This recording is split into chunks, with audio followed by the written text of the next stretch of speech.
Hey everyone, welcome back to K-Korner, the channel where we dive into the wild world of entitled people and their unbelievable stories. Hope you enjoy it, and without further ado, let's go. Hey all, first post here, and I'm on mobile. Sorry if formatting is off. Anyway, I wanted to share a story that just recently popped into my mind. It was 2-ish years ago, so my memory is a bit fuzzy. Also, not 100 sure if this belongs here. If it doesn't, I'm sorry. Anyway, IF-18 at the time was working at a fast food place. I've only ever seen one of these specific places in my life, but I won't give the name just in case. To give you the basic idea, its food is Italian, which means it's mostly pasta. Sure, we had pizza slices, breadsticks, and salads, but mostly different pasta dishes. It's not terribly important for the story, but it's some nice context nonetheless. I always worked the closing shift, 5:10, which really went from 5:11 with all the things that had to be done for closing. I want to say it was around the middle of my shift, or maybe in the first half. I always worked up front, taking orders and running out food for table. It was business as usual, and then a woman walked in. Yes, dear readers, the Karen of the wild. I welcomed her with the typical hi, welcome to restaurant name. What can I get for you? Things went well. She ordered her meal. I think the total was $10, or around that range. And I rattled off the phrase that has been burned into my brain. Me, would you like to leave a tip? Surprisingly, she said yes. No red flags yet, so I continued. Me, alrighty. Please press 1, 2, or 3 on the keypad. Then press the green button. I watched as she pushed the buttons in that order. Now, the buttons corresponded to different tip amounts. 1 was $1, 2 was $3, and 3 was $5. Since she had pressed 3 as the final button, it meant she gave a $5 tip. Here's where things get messy after I gave her the receipt. She inspected it intently and then started complaining about how much she had tipped. A few of the lines I remember very clearly. I'm not giving you a $5 tip for a $10 purchase, and the good old I pay your salary. I was trying to explain that she hadn't listened to what I had said, that I had said 1, 2, or 3. Not 1, 2, and 3. This back and forth continued, and some of my coworkers even came to defend me, saying that I have very clear instructions. Some more back and forth happened, and the manager was called to settle this. He was busy, so it would take a minute or two.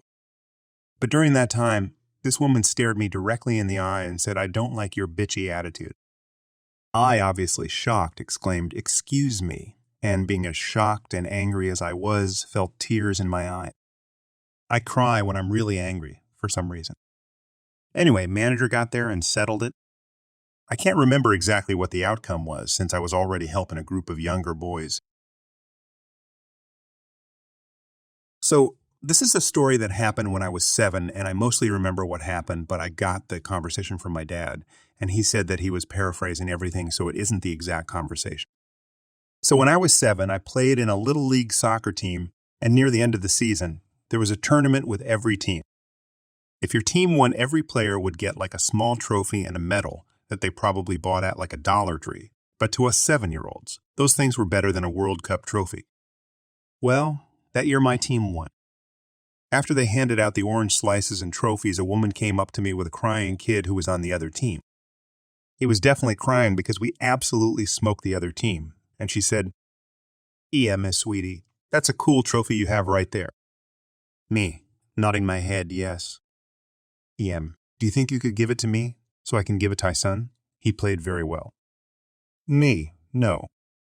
EK, Mommy, I want the trophy. EM, stop being selfish. Just give me the trophy. At this point, my dad saw what was happening and stepped in. "Dad, can I help you?" EM, oh, I was just asking your daughter if she could give my son her trophy. EK, Mommy, I want it. Dad, why would she do that? EM, because he played well and deserves it. Dad, okay, well, did his team win?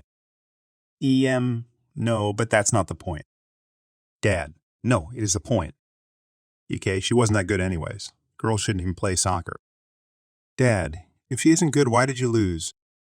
DK, Mommy, I want the trophy. EM, don't talk to my son. Dad, don't talk to my daughter.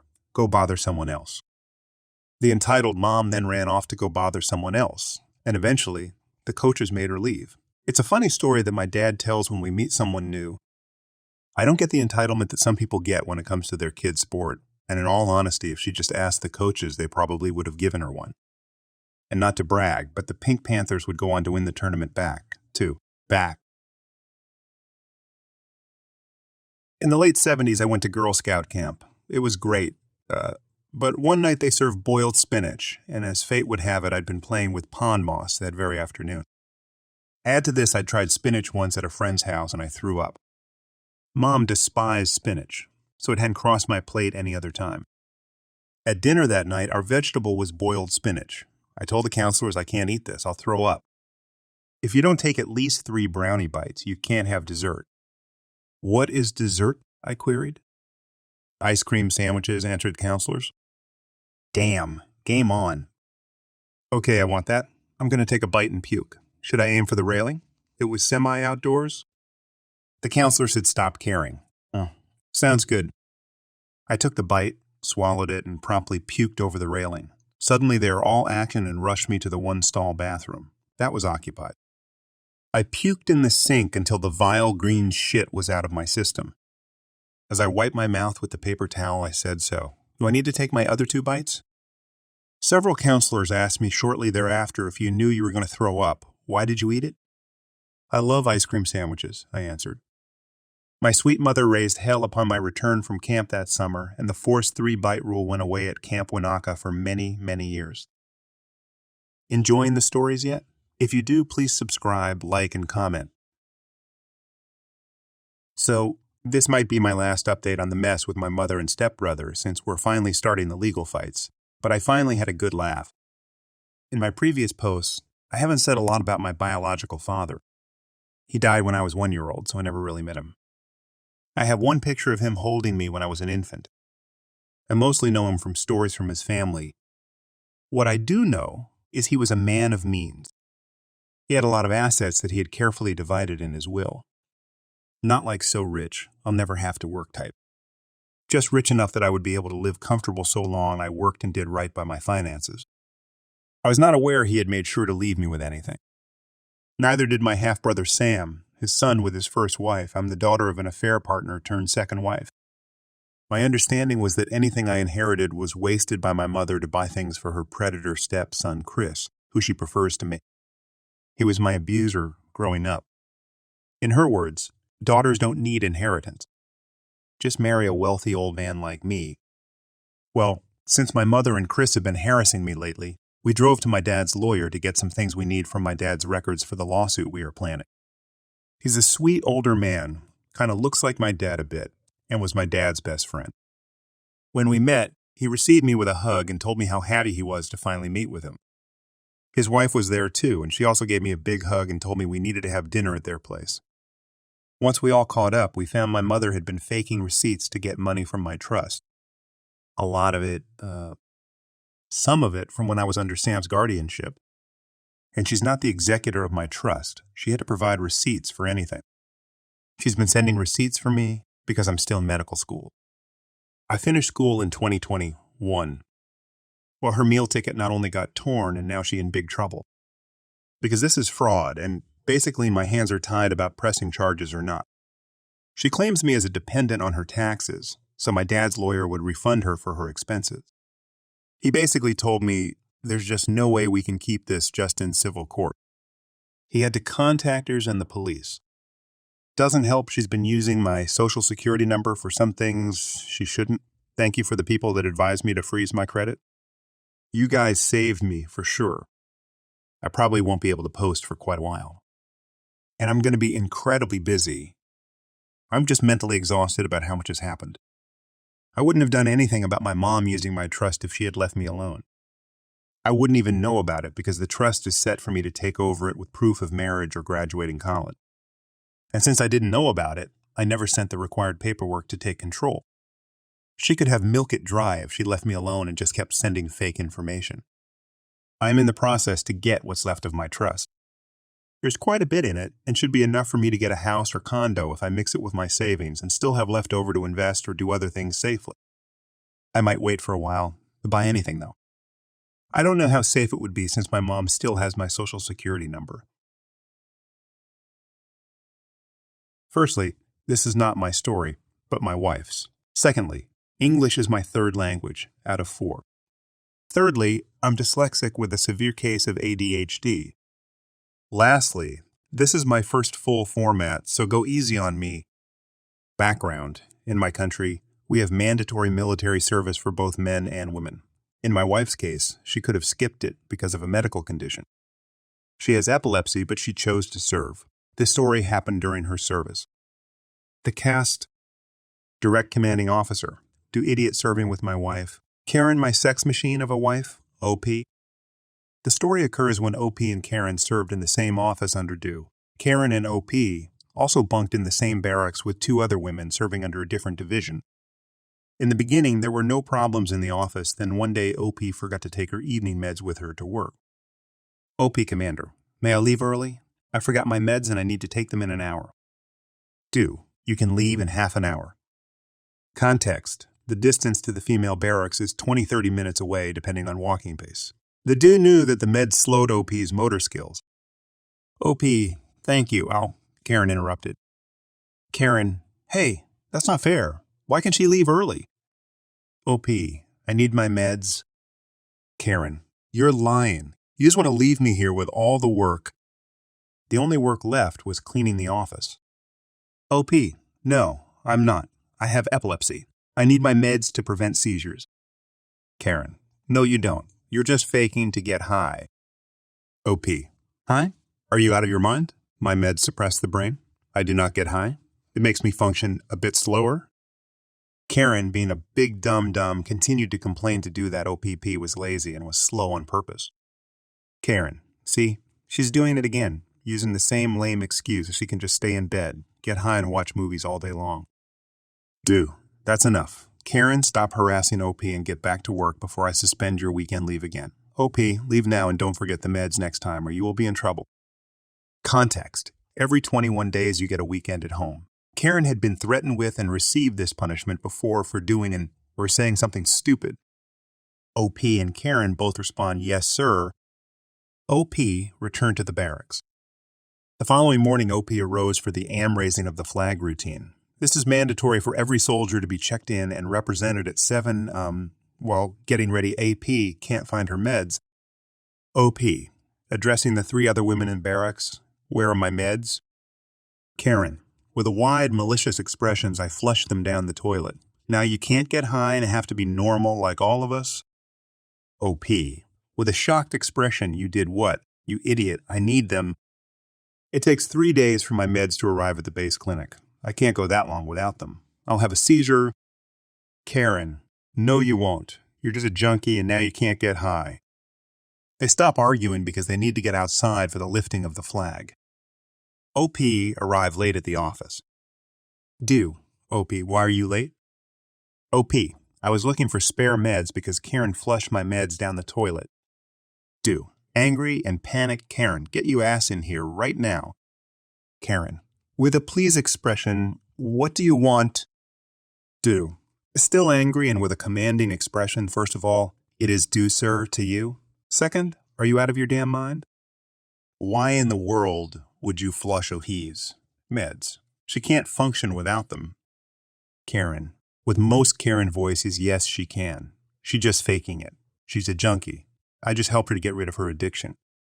OPA with angry tears in her eyes addiction. You moron, the pills prevent the seizures. Karen, condescendingly, you'll see she is just a junkie.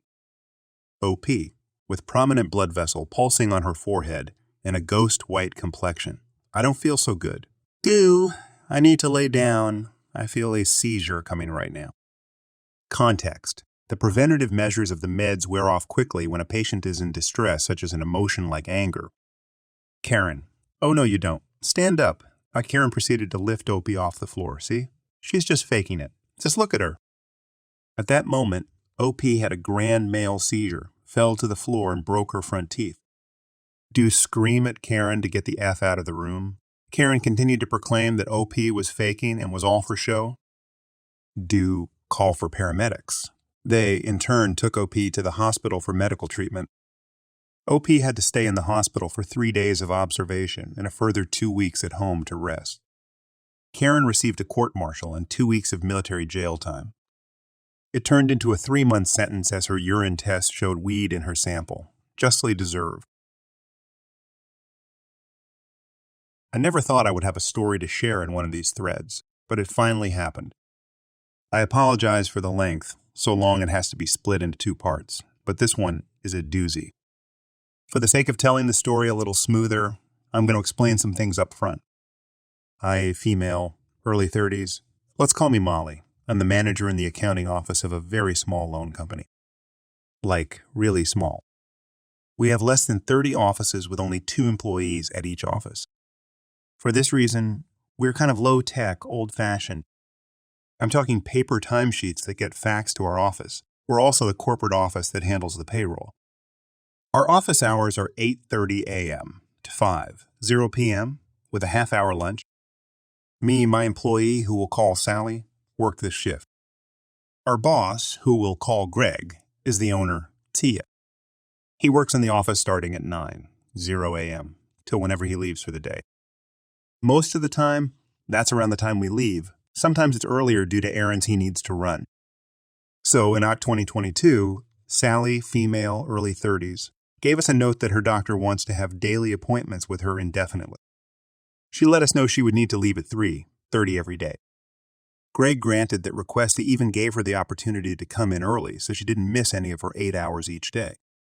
So she began coming to work between 6:45 7. Zero would take however long of a lunch she needed to, so she would have an 8-hour day. Due to a combination of our fiscal year-end work in Octanov 2022, playing catch-up from DC 2022 to Feb 2022 to Feb 2023, the other coworker, who we'll call Irene, leaving the company in Feb 2023. So we had to play catch-up again for several months before we got used to the bigger workload. I hadn't been able to pay too close attention to Sally's work. But in the middle of August 2023, I began to suspect her. I realized that the tasks Sally had in the morning would usually take me an hour and a half to do, which meant I would be relatively finished by the time I would arrive at 8:30. Sally, on the other hand, would only have stuff halfway done. Now, I knew Sally worked slower than me since I knew the job better than she did, but this still seemed very slow. I began to suspect Sally was either not arriving as early as she said she was the only one in the office before 8:30, or she was arriving on time but wasn't working. On August 21, Monday, I decided to come in early to the office since I had to make up time due to a doctor appointment later in the week. So I arrived at work at 6:40. 6:45 rolled around. No Sally. 6:50. No Sally. 7:00. Same thing. Sally arrived at 7:20. Now, okay, maybe she ran into traffic. However, that's a bit of a coincidence that the one day I show up early unannounced is also the day she happens to be late. But I waited to see what time Sally would write down on the timesheet. However, she didn't write down her time until Tuesday, right before she left. She had written down that she had arrived at 7:05. I asked her about it, and her response was I must have copied it down wrong from my spreadsheet. That's strange because you hadn't arrived at 7:05 any other day that week. Just where did you copy it down from? Now, I am curious as to what time Sally puts down when she believes no one has seen what time she arrives. So for set 4:15, I would arrive in the parking lot across the street, read a book, eat breakfast, while I wait to see what time Sally would arrive. Every single day, she would arrive around 7:15 or 7:20, but would write down 6:45 or 6:50, a half-hour discrepancy every single day. We have no way of knowing how long she's been stealing a half hour every day. She could have been doing this for the past year since her schedule changed. On Sept 18, I write down Sally's actual times from these 2 weeks on a paper, tell her to correct all the times I indicated. Sally says that she will use the office clock to write down her times from now on. Wait a minute, you're saying that your phone is a half hour earlier than the rest of the world. But only when you arrive at work. When you go to lunch or leave work, it matches the rest of the clocks. Well, then switches during the night so your arrival time can be wrong again the next day. Wow, that's a pretty glitchy phone you got there. On Sept 20, after Sally left, I installed a camera that connects to an app in my phone. I put the camera in a place where it wouldn't be able to see any computer's paperwork and turned off the microphone. I didn't want to risk any company info being seen hurt. I only needed to see when Sally arrived. Where I ended up placing it, I was able to see Sally where she sat at her desk. On 3 of the following days, Sally would arrive 10 to 15 minutes after the time she would write down. I speak with Greg about this. We decide to write her up. By the way, usually when an employee is caught forging the timesheet like this, it's an immediate termination. At any other office, she would have gotten fired in the beginning of Sept after I first discovered the half-hour forgery. I am deciding to give her a chance to make this whole thing right. On Sept 26 Tuesday, I give Sally the write-up when she arrives. Sally, I'll sign it, but I don't know why. I get here at 7. 0. Okay, there's a sign right there. Who signs an official write-up when their employer is lying or setting them up? Me. I've observed you arriving between 7, 10, 15. Sally reads the write-up and keeps it at her desk for a bit after signing it. After plenty of time, I ask for it back. She grabs it, so I lean forward, hold my hand out. Our desks are right next to each other, but Sally flings it at my desk. The whole thing is made better by the fact that Greg is out of town Tuesday through Thursday. So Sally proceeds to be angry, have an attitude all the way through Thursday. She refuses to talk or answer the phones. She does that tossing, flicking, papers around, aggressive, typing, heavily, setting, things down thing people do when they're frustrated or angry, which she did all day long. She sped out of the parking lot and down the street so fast that I could hear her engine rev tires squeal from inside the building. On Sept 27, Wednesday, Sally is still doing that slamming things thing. I enjoy not responding to her whatsoever. I could see out of the corner of my eye that she would slam something down and look at me. I wouldn't give any kind of reaction, wouldn't look at her, it would piss her off. Sally would then start slamming things around again. I admit that was fun. On Sept 28, Thursday, I see on the camera that Sally arrives at 7:0, but then I watch her sit on her phone for 45 minutes. She is still having attitude issues. Unbelievably, is still slamming things. After she leaves for the day, I then see the calendar that Sally keeps on her desk as I was passing by. On the box for Sept 26, the day she was written up, she had written the words, "The audacity of her to write that in plain view of everyone in the office, saying she wouldn't get in trouble for it." On Sept 29, Friday, Sally arrives at 7:0, but sits on her phone for 30 minutes while vaping, not sure about other cities or states. But it's illegal to smoke or vape inside a building in the city where our office is. But Greg is back this day. And I had been texting him what's been going on. He had texted back he wanted to do a meeting on Friday. So the 3 of us go into the break room for a meeting. Greg: "So, Sally, what's been going on with this timesheet thing?" Sally: I forget to write down the time when I arrive." Greg: "Okay, well, whether it's done on purpose or through negligence, we can't have wrong times on the timesheet. So, from now on, you won't be able to come to work before Molly gets here at 8:30. Now, are there any other problems you'd like to discuss with us?"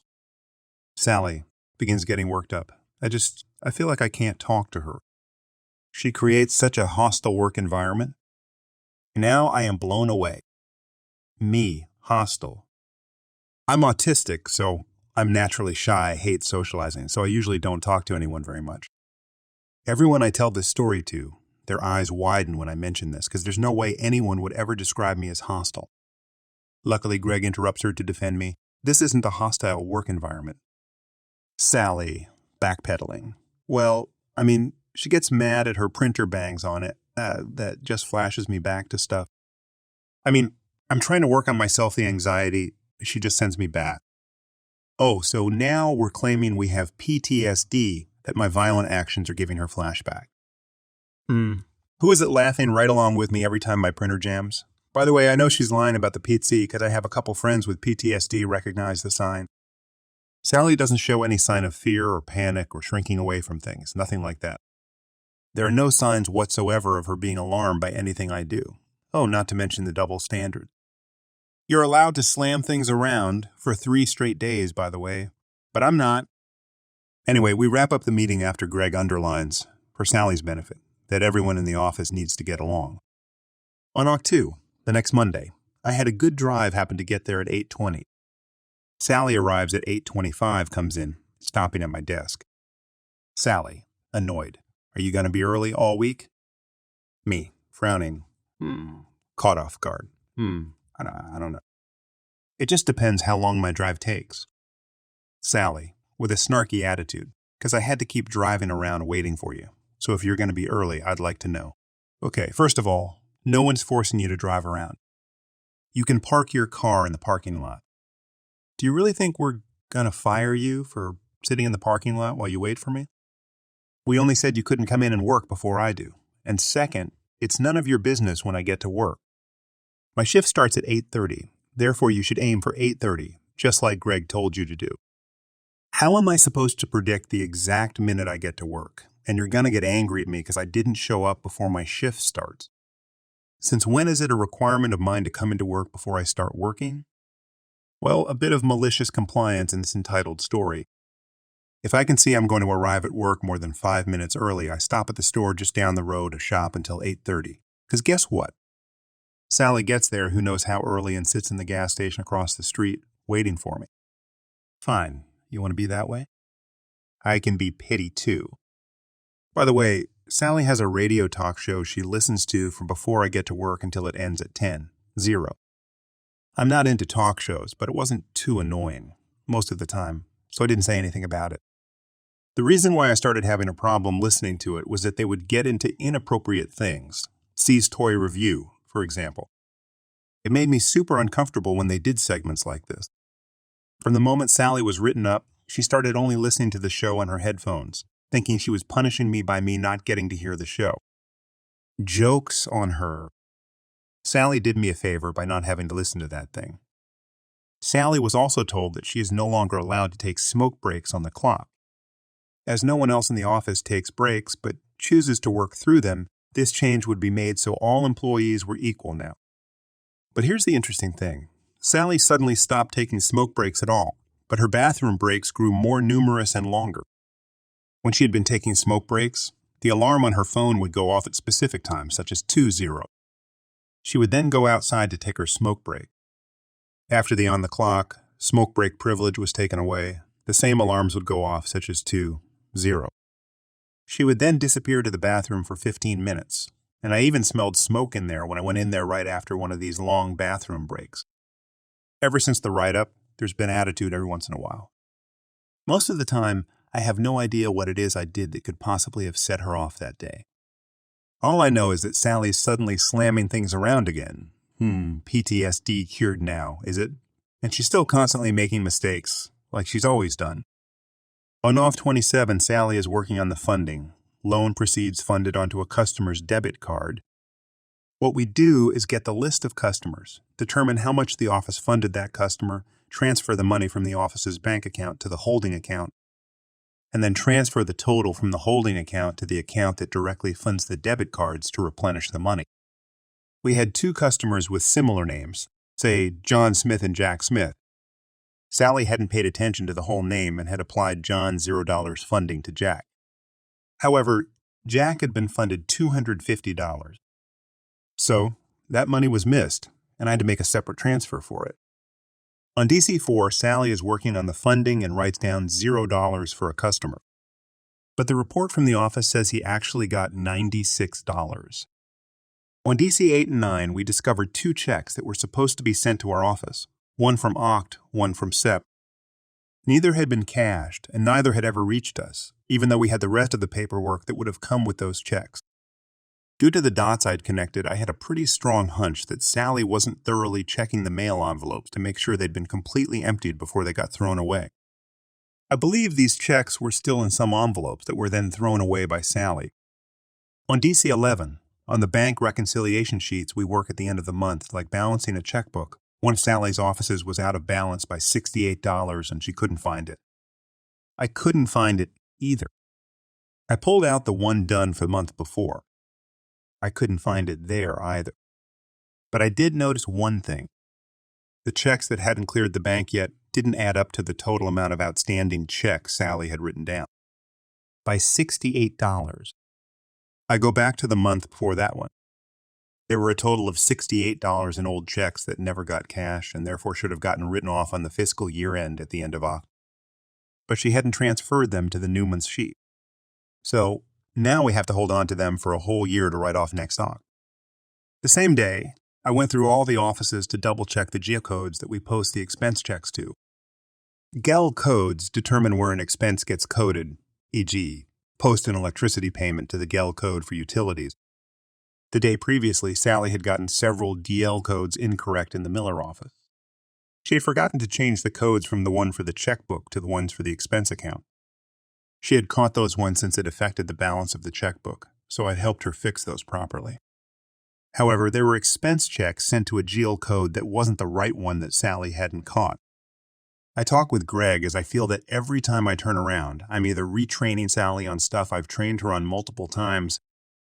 I'm correcting mistakes on stuff Sally should know how to do by now, because again, I've trained her multiple times, or I'm disciplining Sally about stuff she's doing wrong. Greg asks how many mistakes due to carelessness she's made in the last 2 weeks. I check my notes and tell him 4. He says that's too excessive for an accounting office. We need to rate her up. So I made the write-up, but I just know I'm going to be dealing with the same attitude as the last time I had to write her up. And guess what? Greg's out of town till Thursday again. I use my phone this time to record the audio of the interaction. That way, if Sally has attitude towards me again, I'm able to play the recording to Greg so he can hear what Sally's like when he's not here, which is why the following conversation is pretty much word for word. On DC-12 Tuesday, I sat her down first thing. Me. So, in the past couple weeks, I've noticed some errors happening due to carelessness, and they've become a bit excessive for an accounting office. The most important thing in an accounting office is accuracy. That's why we focus so much on thoroughness and attention to detail. So whatever needs to happen to lessen those errors, whether it's slowing the pace of the work itself or double and triple, checking the work before it's finished, it needs to happen. For example, when I work the payroll after I get the total for all the offices, I then subtract each person's individual hours to double-check my entry. That way, if there is an error, at least I know it wasn't, because I was going too fast or not paying attention or something. So, whatever you need to do to decrease the mistakes, please. Sally, what errors are we talking about? Me. I have a page here with the items from the last couple weeks. Hand her the write-up. Sally. Reads the pages for a minute, okay? Me. So, whatever you need to do to... Sally. Talking quickly because she's pissed now. I'm going to need more time and focus strictly on funding. I don't want to touch mail. I don't want to touch anything else. I want to focus strictly on that because I'm getting 80 plus a day. Which was a lie. We never get nearly that much. And now I'm going to start getting in trouble if it's not 110. I am human. I will make mistakes. So if that's not allowed, then shrugs. Let me know, I guess. I'll talk to Greg and I guess figure something out. I am human and I'm gonna make mistakes. D, I feel like crap. He, Greg, has been in here sick the last week. I caught whatever he has. I've been hacking. I've been sicker than crap the last week. I am trying. You guys usually have until the 12th to close the month. Since I've worked here, I've closed before the 8th. Yeah, I made mistakes. I told you I made a mistake on the Miller office. I knew what happened. So, to throw it in my face again that I already made that mistake is kind of rude, but shrugs. I'm actually kind of shocked to see that on there. Me. Well, you did catch the errors involving the checkbook, but there were other mistakes on that office that you didn't catch, and that's the reason that was listed on there. Sally goes back to her work, and I decide to not ask her to sign the write-up I'd given her right away since she was diving right into the funding. She had expressed she wanted to focus solely on it to minimize mistakes. I wanted to use positive reinforcement to convey that this was good behavior and good thinking, so I decided to wait for her to finish before asking her to sign and return the write-up. Now here's the issues with her little outburst above.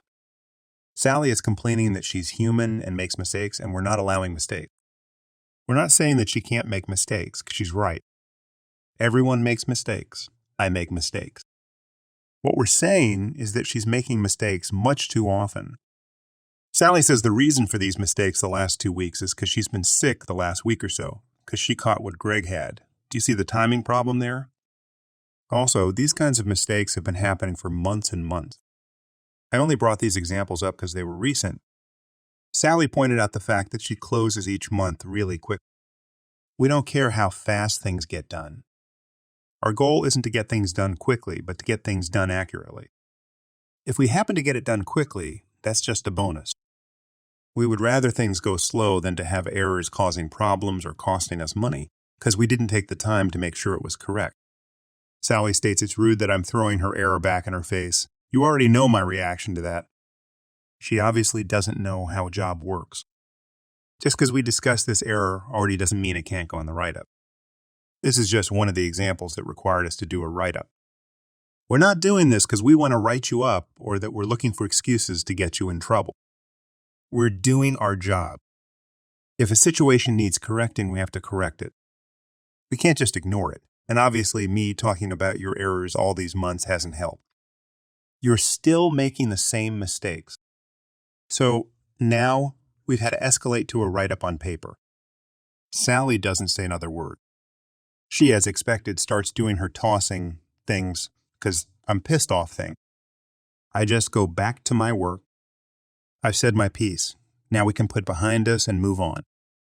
Now, we have until 10:30 to make the transfers for this funding program in order to get the money back to the account the same day. We're still missing the paperwork for 2 customers from an office. When we're missing paperwork, we call the office and ask them to fax it. If we still don't get it when it gets close to the transfer deadline, we call again and just ask for the amount to get it done. So at 10:20, Sally turns to me. Sally, what do I do for these 2 customers? Do I just skip them?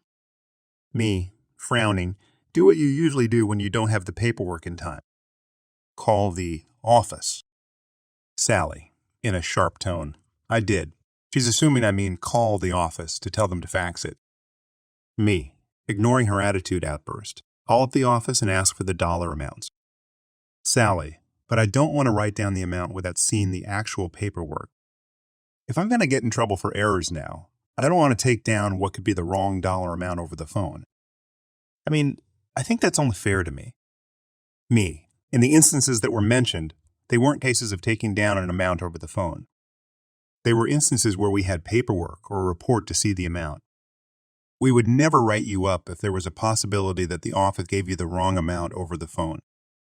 Sally stares at me for a second and turns back to her desk. I turn back to my own work as Sally then calls up the office. I had to deal with her attitude the rest of the day, throwing mail into the mailbox, throwing open a letter folding machine so it made a big bang on the table. I was trying to still be the usual, friendly, professional person I'm at work. I told her, see you tomorrow and everything. Sally wouldn't talk to me unless she had to. This is when I discovered that Sally has a habit of lashing out at me when she gets in trouble. The first write-up involved her trying to drag me under the bus by claiming I'm hostile. This time, it was more personal. See, we do a Christmas gift exchange at the office. We each buy each other a gift. I had searched over and over trying to find something Sally would like. I finally found this desk calendar with gnomes on it. She likes both of these things, so I got it and a couple small items. I opened my gift from Sally, and among a few cheap little things, I found Sally's own nearly empty bottle of nail polish remover. Wow, this is the thanks I get for not firing you back except with the whole timesheet forgery thing. And this is where I leave you until part 2, the conclusion. Thanks for joining us. If you enjoyed the video, don't forget to hit the like button and subscribe for more captivating stories. Share your own experiences, opinions in the comments below, and let's keep the conversation going. Until next time, stay tuned for more epic tales.